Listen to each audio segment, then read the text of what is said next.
Well, happy Friday, fellow Texans. Welcome to the James Show, News Talk 820, 93.3 FM WBAP. I am your host, James Parker. Yeah, me and Garrett were just chopping up little tablets of Tylenol and doing lines before the show. So we are just ready to go. And I want to start with the guys you just heard. Markley, Van Camp, and Robbins. They're our new midday show here on WBAP. And they'll be back in full force on Monday. You haven't even heard the full show yet. But Robbins is coming back from medical leave on Monday. But today I heard something on their show. I went for a walk and I was just listening in my headphones. Stopped me in my tracks. I hadn't heard this anywhere else. I even went and tried to find it, and I couldn't find the original clip. I didn't want to have to go download an hour's worth of NPR broadcasting and then go edit it myself. So I'm going to do this lazy thing where I just play you 90 seconds of audio from the show that just came on. However, they did this in their first hour, so you probably didn't hear it all, but about 9% of you haven't heard this yet. But I was like, all right, screw whatever I'm starting the show with. I'm starting with this now. And it's about the NPR coverage of the ICE shooting that just happened in Dallas this week.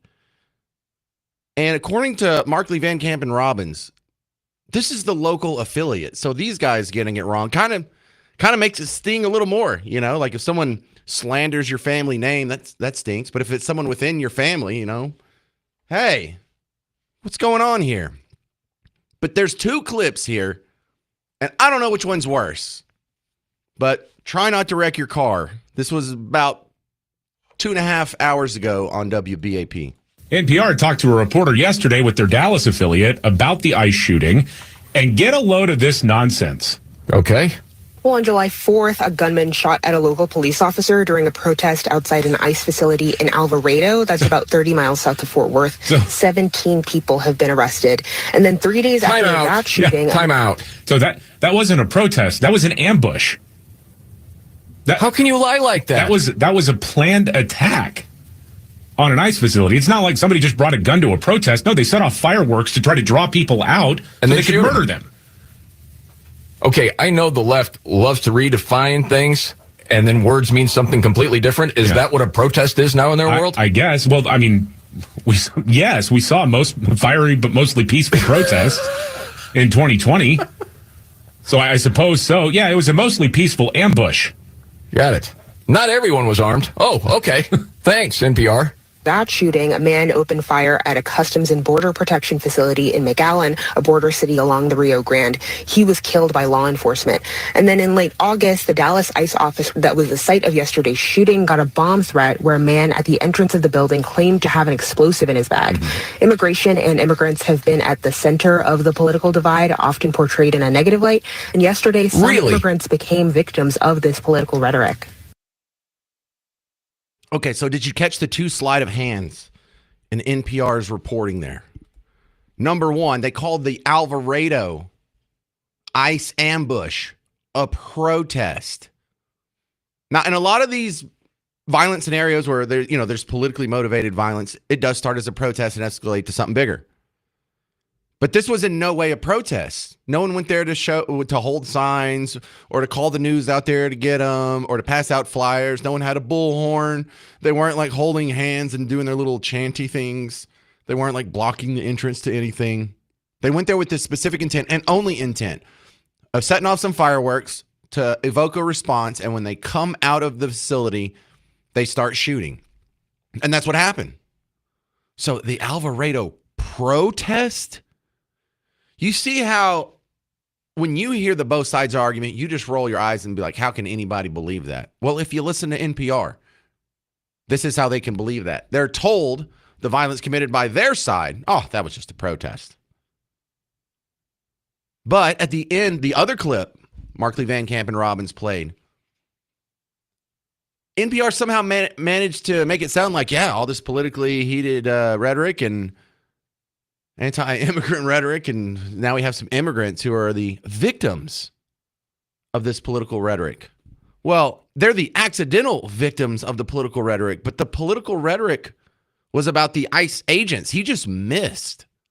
The intended victims were on the other side of the aisle. Isn't that a neat sleight of hand here. Let's play that last part again. A man opened fire at a Customs and Border Protection facility in McAllen, a border city along the Rio Grande. He was killed by law enforcement. And then in late August, the Dallas ICE office that was the site of yesterday's shooting got a bomb threat where a man at the entrance of the building claimed to have an explosive in his bag. Immigration and immigrants have been at the center of the political divide, often portrayed in a negative light. And yesterday, some immigrants became victims of this political rhetoric. Immigration and immigrants have been portrayed in a negative light. Not ICE agents, not the people being called Gestapo or Nazis or literally Hitler or the brown shirts or kidnappers. Wow.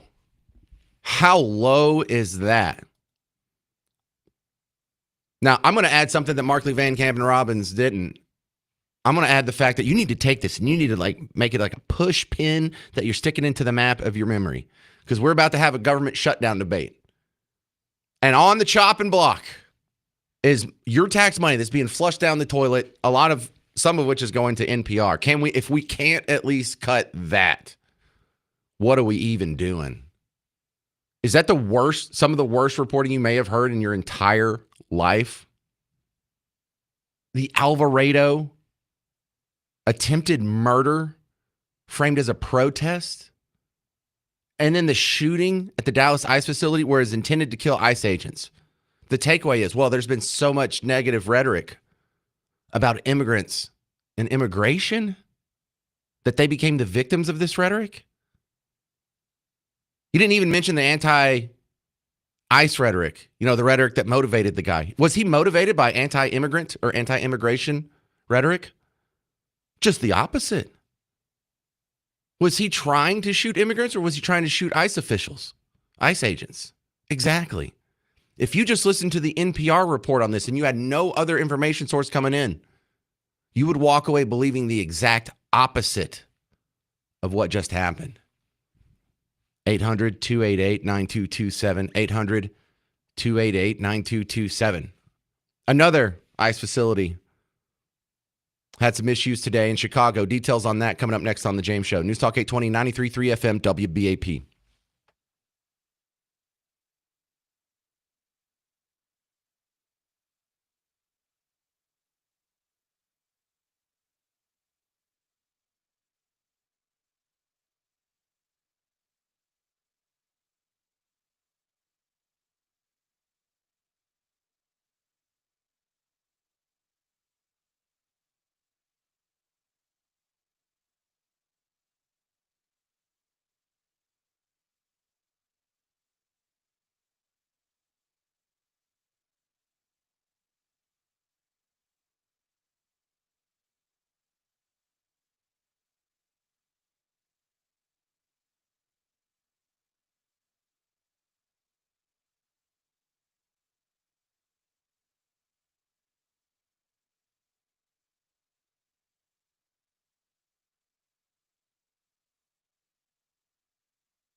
Okay, so a big concern with the shooting in the Dallas ICE facility that happened earlier this week is it's in a larger context of anti-ICE violence. There was the attack in Alvarado. There was one in McAllen. You saw the bricks being thrown from the overpass at ICE vehicles in Los Angeles. And we've seen a smattering of this around the country, basically since Trump got in office this second time around. Today in Chicago, about 3 hours ago, we started getting reports on social media about more anti-ICE violence. The news will be picking up on, and when I say news, I mean like people on TV and stuff. We'll probably be picking up on this and giving you a much better report after we've had more time to digest it. But this is the issue of the day. This rhetoric, if my theory is correct, and probably what you believe is correct, is one of the driving forces behind this rash of violence we're seeing. And it's a lot of it's anti-ICE, but there's also a violence that's done on behalf of Free Palestine or Antifa or any other number of left-wing causes. Let me give you a sample of what we're looking at here, because this is also coming within the context of the Trump administration looking at designating ICE a terrorist organization. So let's see what the nice people of Chicago are doing outside the ICE facility 3 hours ago. Arrest ICE! Arrest ICE! Arrest ICE! Arrest ICE! Shoot ICE! Shoot ICE! Shoot the Okay, and so unless Nick from The Blaze fabricated that or took that out of some kind of context or whatever, I mean, I don't know what kind of context you could put that in. That's bad. Shoot ICE? Shoot the F words? That's what's bleeped out as the F word. You probably could have guessed. So that's what they're dealing with in Chicago today. Not only are they protesting, they're calling for violence. Wow. Okay. How many more of these have to happen? How much violence has to happen before the rhetoric tamps down a little bit? I mean, do you have that's kind of a rhetorical question. I don't know if you have the answer. If you do, you can call in 800-288-9227. 800-288-9227. My only guess is, well, more than's happened so far. I mean, these people, I understand like some common rando saying crazy things in a nation of 330 million people. There's going to be nuts on both sides of the aisle. But where's the media calling this out? You know, I've never been on CNN before. I've never been on MSNBC before. But I guarantee you that just because I'm a conservative talk show host on WBAP and perceived as the political enemy, I know how I could get on there tonight. Just call someone the N-word or just say the N-word. Just quote someone else saying the N-word. I'll go viral. Audio will go viral. The video will go viral. They'll finally report on me. Why? Because that's an ugly thing I'm saying. And there's a nasty history attached to that word that involves violence and oppression. And you can say the same thing about this. Say the same thing about these people. Except the violence and oppression associated with the word that would get me just career suicided. That didn't happen by my side of the aisle. And it hasn't really been happening in my entire lifetime. Yet these are attacks that are happening today in your backyard this year 3 times. Just in Texas. So until that gets called out, until this becomes intolerable, even to the left, of course Fox News is going to call it out. Of course I'm going to call it out. We can't stop this. At some point, they have to police themselves, and they're still not doing it.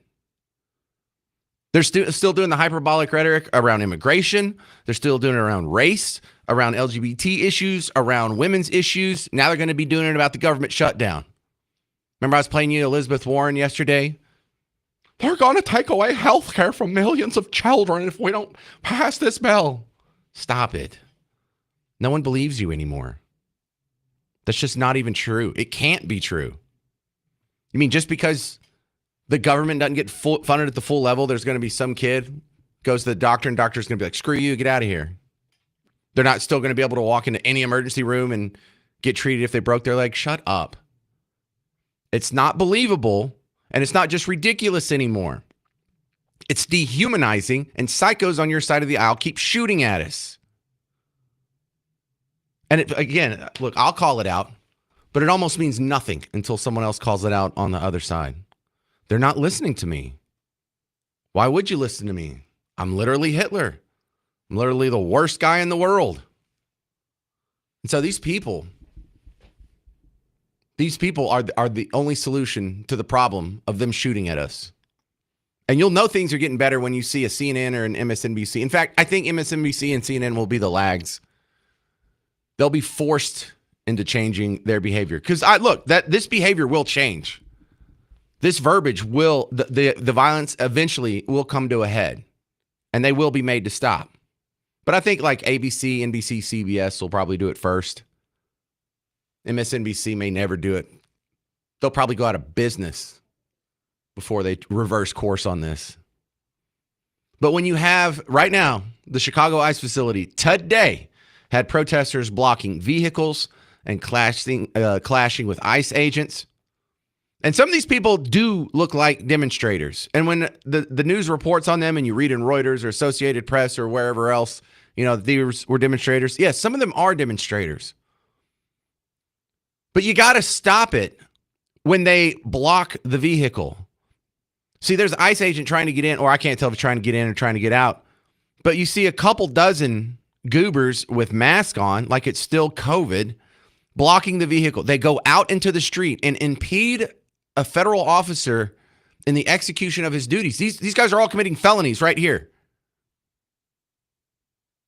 They're all committing crimes. They all deserve to be arrested, and they're not. Until that happens, this is going to continue. I'm looking at a video right now of a bunch of goobers pushing on a cop car, walking backwards slowly at about 1 mile an hour. They're surrounding it. A bunch of people have out their phones. Everyone's covering their face because they know what they're doing is wrong. And it's not getting better. They're not learning their lesson after Charlie Kirk got killed. They're not learning their lesson after 3 ICE shootings in Texas. So I hate to tell you this. I am not happy to bring you this bad news, but expect more. And look at the record of predictions here. When they were telling you the economy was crashing, wasn't I telling you it's not going to crash? When they told you the market was crashing, wasn't I right? Haven't I been proven right now 6 months later? Market's up at all-time highs. When they were telling you Biden was sharp as a tack, I was telling you he's a human Roomba. His mashed potato for brains. Who was right about that? When these people that told you both sides, they said we need to kick your kids out of school for COVID. You need to lose all these civil liberties. Who was right about that? Who was right about Abrego Garcia being a gang member? Who was right about net neutrality? Repealing net neutrality. Remember that was supposed to ruin the internet? Facebook was going to have a paywall by now is what you were told. They're still not learning their lesson. Now it's getting people killed. And they're still not learning their lesson. This is heartbreaking. How on earth do we fix this? Who are these people? 800-288-9227. More on the ICE unrest and the reaction to the Dallas ICE shooting on the James Show. News Talk 820, 93.3 FM, WBAP.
Hey there, welcome to the James Show, News Talk 820, 93.3 FM WBAP. I am your host, James Parker, in a terrible game of God, I wish I wasn't right.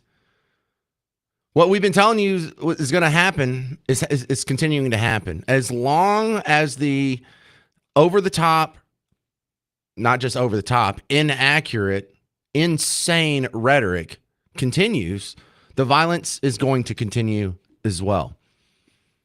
And so when we see what just happened with the ICE shooting in McAllen and Alvarado, and then Charlie Kirk, and then you had the other ICE shooting just this week, a couple days ago, we've all been saying people need to come out and say, listen, no one's a Nazi, no one's a fascist. He's not literally Hitler. They're not literally the Gestapo hiding their identity and kidnapping people off the street and sending them to random countries in the worst prisons in the world with no due process, just out of spite, just out of some racial hatred.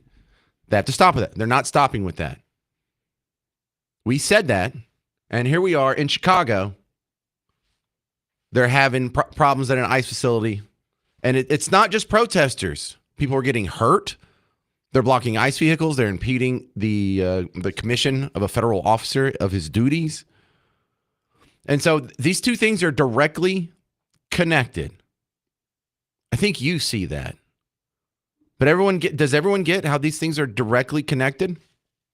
If you're just joining us, here's the two pieces of audio that you need to hear that'll set up the narrative perfectly. On the show before this one, Markley, Van Camp, and Robbins, they reviewed two sound bites from the NPR reporting about the ICE shooting in Dallas from an NPR reporter in Dallas. And they make two crazy claims. Number one, that Alvarado was just a protest. It was not. It was an attack, nothing less, nothing more. And then they inferred that the illegal immigrants, or the immigrants, I don't know if they were illegal or not, that ended up being the victims of the shooting here in Dallas, were the victims because of overheated political rhetoric about immigration and immigrants. So therefore blaming the right for this. NPR talked to a reporter yesterday with their Dallas affiliate about the ICE shooting, and get a load of this nonsense. Okay. Well, on July 4th, a gunman shot at a local police officer during a protest outside an ICE facility in Alvarado. That's about 30 miles south of Fort Worth. 17 people have been arrested. And then 3 days after that shooting... Yeah, time out. So that wasn't a protest. That was an ambush.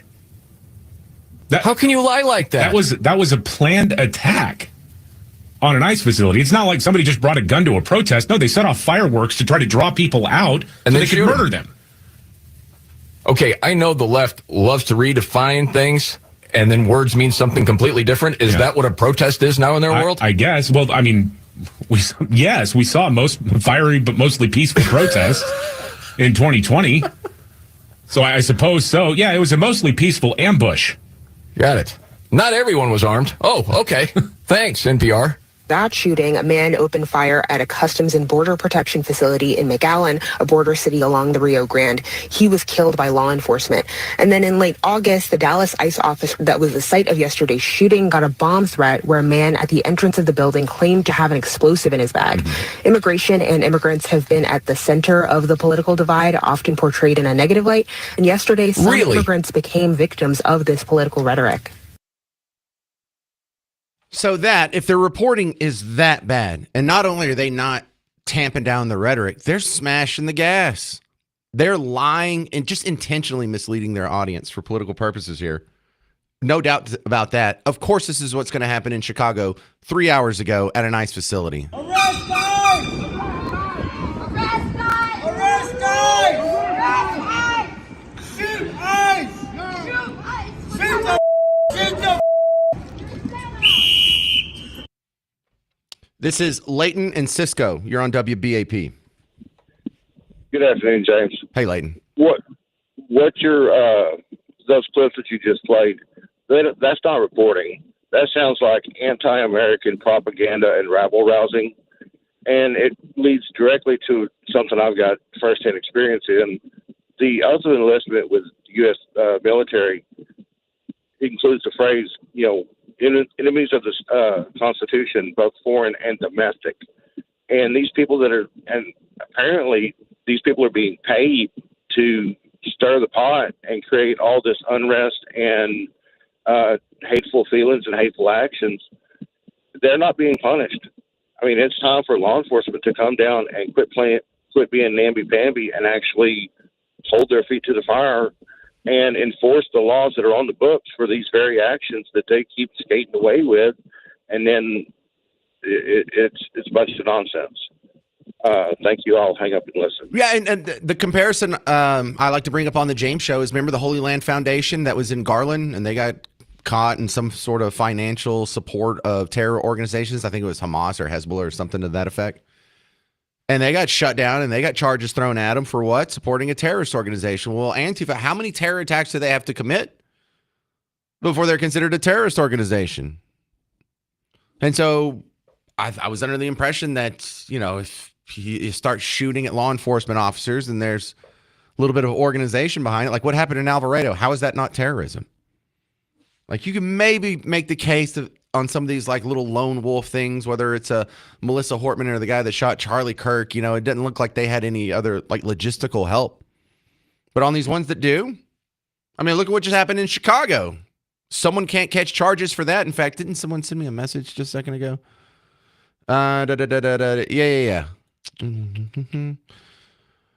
Yeah, isn't stopping a federal official from conducting their duty felony? I don't know if it's a felony or a misdemeanor. I think it's a felony if I had to guess. Landon says, I guess NPR took a page out of Obama's book. They told us Benghazi was a protest due to a YouTube video. Oh, yeah, that's the exact same thing. He says now NPR is trying to convince us the shootings on ICE agents started as a protest. Makes your head want to explode. That's a great connection. Great connection, Landon. 800-288-9227 if you want to jump in on this. Coming up next on the James Show, I'm going to explain to you why this James Comey indictment is such a big deal. I'm James Parker. It's News Talk 820, 93.3 FM WBAP.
Well, hey there. Welcome to the James Show. News Talk 820 93.3 FM WBAP. I am your host, James Parker.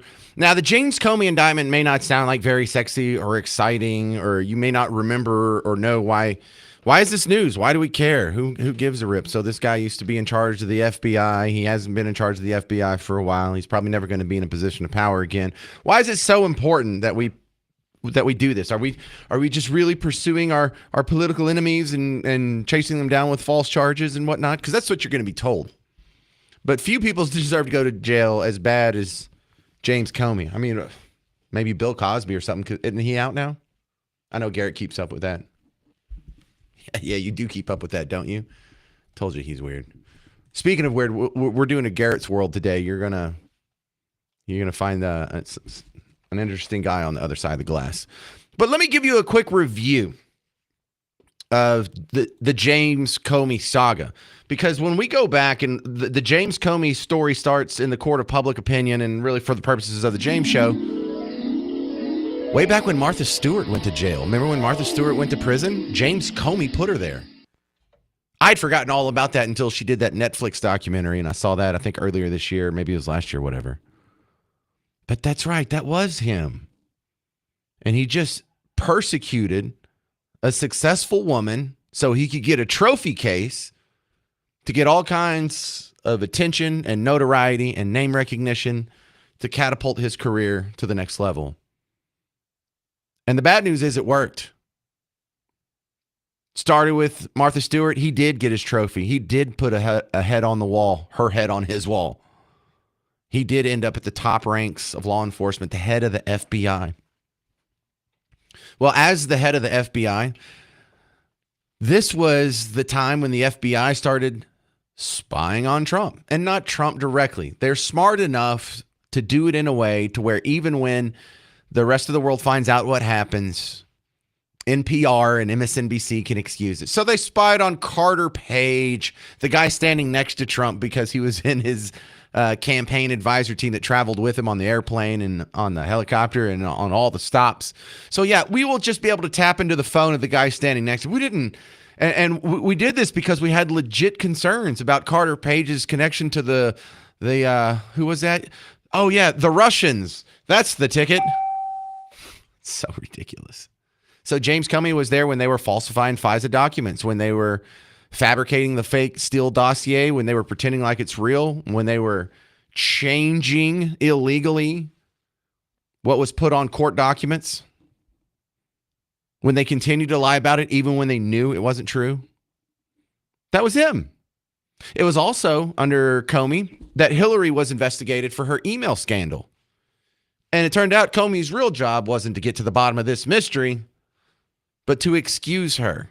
Reason magazine, well, now Reason.com, made the perfect montage of how the facade of James Comey investigating his dear friend and political ally, Hillary Clinton, was an absolute joke. I did not email any classified material to anyone. There is no classified material. 110 emails in 52 email chains have been determined by the owning agency to contain classified information at the time they were sent or received. I provided all my emails that could possibly be work-related. Several thousand work-related emails that were not among the group of 30,000 emails returned by Secretary Clinton. I thought using one device would be simpler. She also used numerous mobile devices to send and to read email. There were no security breaches. It is possible that hostile actors gained access to Secretary Clinton's personal email account. It was my practice to communicate with State Department and other government officials on their .gov accounts. Hostile actors gained access to the private commercial email accounts of people with whom Secretary Clinton was in regular contact from her personal account. No doubt that we've done exactly what we should have done. They were extremely careless in their handling of very sensitive, highly classified information. People will be able to judge for themselves. We cannot find a case that would support bringing criminal charges on these facts. Thank you. Thank you. Thank you very much. To be clear, this is not to suggest that in similar circumstances, a person who engaged in this activity would face no consequences. Americans will find that, interesting, and I look forward to having a discussion about that. So he let Hillary Clinton get off scot-free when she was clearly guilty on all of those felonies that were just mentioned in the montage. This is all in 2016. The Carter Page, the Steele dossier, the spying, the FISA warrants, Peter Strzok, Lisa Page. This is all 2016. That was in July of 2016. A few months later, Trump wins the election. For some ungodly reason, he keeps on James Comey as director of the FBI. I guess he's trying to make an olive branch and, trying to be a little unifying figure and bipartisan and whatnot. And after a few stabs in the back, Trump lets him go. And then Comey testifies later that he leaked his notes of Trump meetings to his friend to give to the Washington Post to set off the Russia collusion investigation, the special investigation. He admitted this. The president tweeted on Friday, after I got fired, that I better hope there's not tapes. I woke up in the middle of the night on Monday night, because it didn't dawn on me originally, that there might be corroboration for our conversation. There might be a tape. And my judgment was I needed to get that out into the public square. And so I asked a friend of mine to share the content of the memo with a reporter. Didn't do it myself for a variety of reasons, but I asked him to because I thought that might prompt the appointment of a special counsel. And so I asked a close friend of mine to do it. So we have James Comey, the unethical, slimy Martha Stewart stuff kicked off his career. But this is the part we're really concerned about. We know he's a bad guy, or at least now we know he's a bad guy. Kind of hard to know at the time. But this is the guy behind all of that, letting Hillary off the hook on her email scandal. If he's getting indicted, shouldn't we be able to reopen that investigation? This is the guy who did the Christopher Steele dossier. He did the FISA warrants. He did the spying on Donald Trump. Just lied over and over and over. He's done about 20 things that deserve to go to jail. If he gets, hooked on one of them, it's totally worth it. 800-288-9227. 800-288-9227. More on why the James Comey indictment is huge next on The James Show. News Talk 820, 93.3 FM, WBAP.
Have you ever been an anonymous source in news reports about matters relating to the Trump investigation or the Clinton investigation? Never. Have you ever authorized someone else at the FBI to be an anonymous source in news reports about the Trump investigation or the Clinton investigation? No.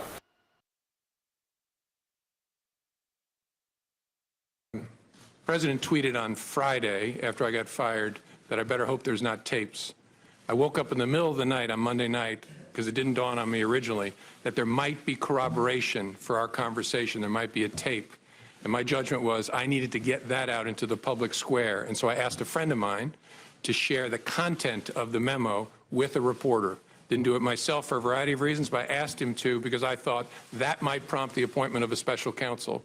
And so I asked a close friend of mine to do it.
Hey there, fellow Texans. Happy Friday. It's the James Show, News Talk 820, 93.3 FM, WBAP. I am your host, James Parker. Welcome back to the big show. Glad to have you on board here.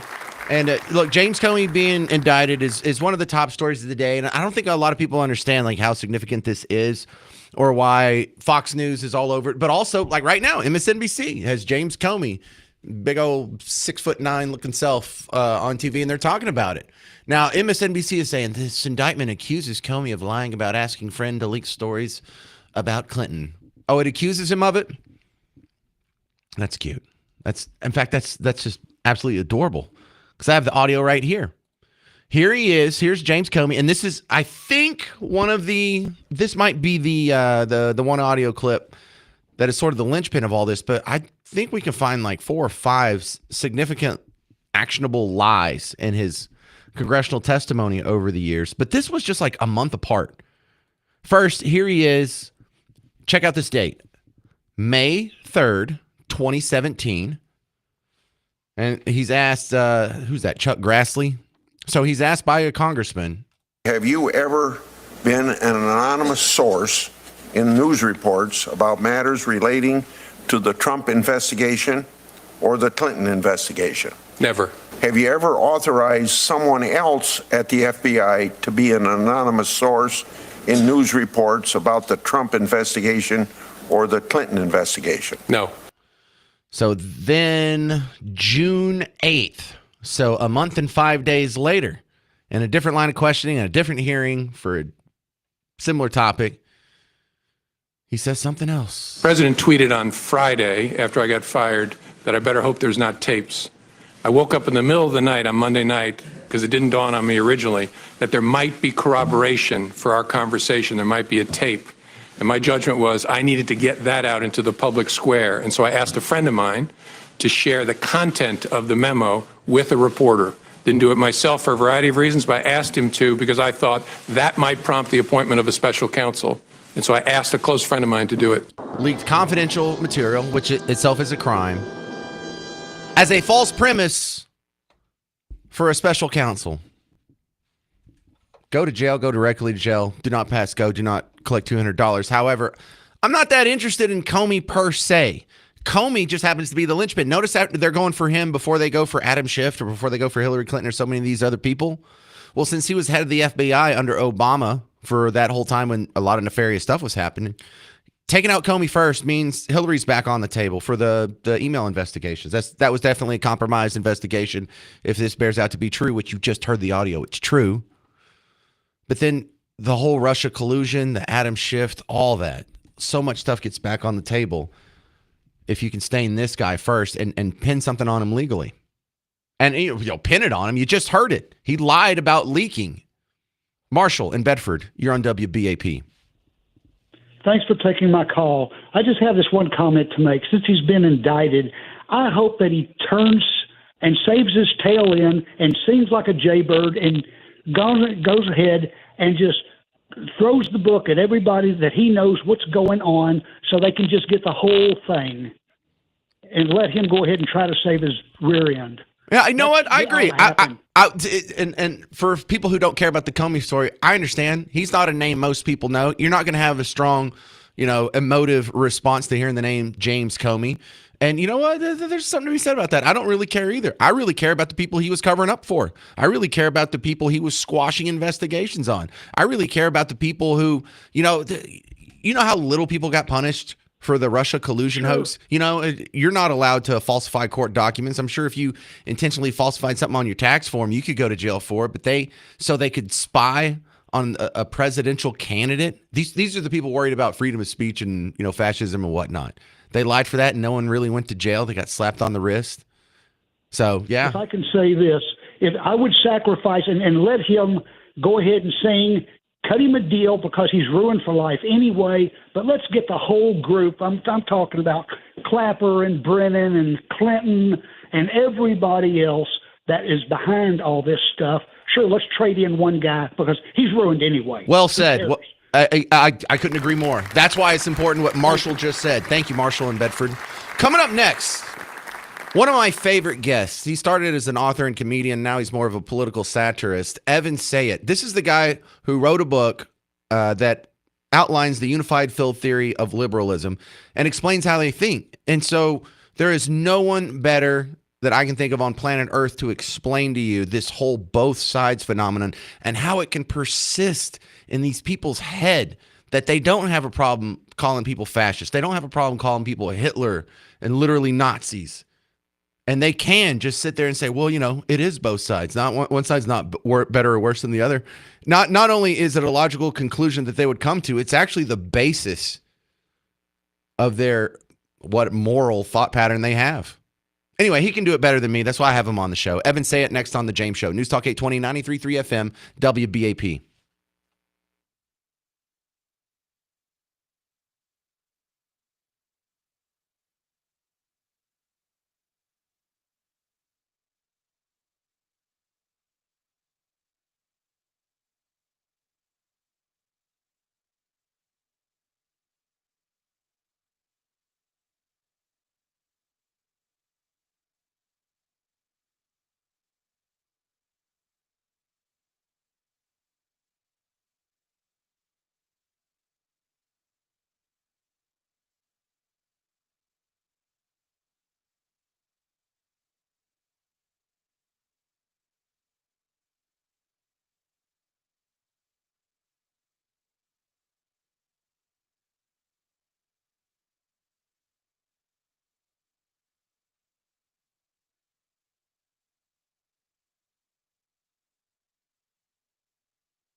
Hey, welcome to the James Show, News Talk 820, 93.3 FM, WBAP. I am your host, James Parker. It's been difficult to understand the both sides argument. It's been difficult to understand how people can see what's been going on just this year and say, well, both sides have a problem with the rhetoric and both sides need to cool it down. No, I think this is more of a one-side issue, but they have to make that argument, don't they?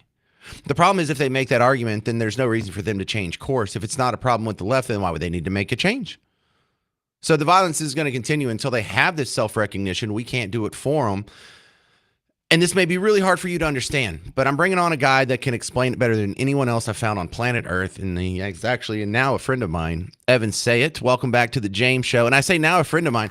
I found you through your video that went viral back in 2007 that sort of prompted you to the national spotlight. But I've hounded you and had you on the show so many times. You're legit a friend at this point.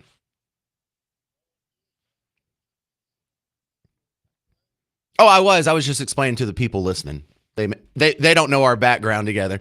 But so a lot of people are baffled how people can see what's been going on in just the last year or two and to have anyone be able to make a both sides claim, after Charlie Kirk got shot, after the shooting at the ICE facility in Dallas and Alvarado and McAllen, after pro-Palestinians are blow torching people and shooting Jews in D.C., running over people on Bourbon Street. We had the Tesla dealership fire bombings and the vandalism, 2 Trump assassination attempts, Luigi Mangione murdering a CEO, the anti-Christian mass murder at Nashville, Minneapolis, the attempted one at Joel Osteen's church. How can anyone make a both sides argument? And Evan, you can explain not only how they do it, but how that is the fundamental and maybe only core tenet of their belief system.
Yeah, this is Evan Sayet. You can find him online, evansayet.com. But Evan, I think you're making an awesome point here. Can anyone go online and find someone who is talking into their phone, whether it's on TikTok or X or whatever, and explain why Melissa Hortman deserved it because she was a bad person? No, you can't. Can you do that for Charlie Kirk? Yes, you can. So both sides are clearly different in their response, and I think that's one of the killer points you just made.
So if they don't recognize anything as bad, how do they recognize me as bad?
Yeah, and I feel that goes all the way down to the participation trophy. You know, if everyone gets a trophy, then it doesn't mean anything. The merit of the people who earned a trophy just got taken away. It's sort of like the Fisher Price version of DEI. Well, look, Evan, you got time?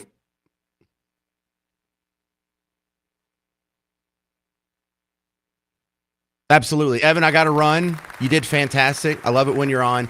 Find him online, Evan Sayet, evansayet.com. Got anything you want to promote real quick in 10 seconds? Yeah, I'd start with Kindergarten of Eden. It has the unified field theory of liberalism. It's fantastic. It's a great read. Coming up next, we're doing Garrett's World. Yeah, we're doing Garrett's World. 800-288-9227. I'm James Parker on News Talk 820, 93.3 FM, WBAP.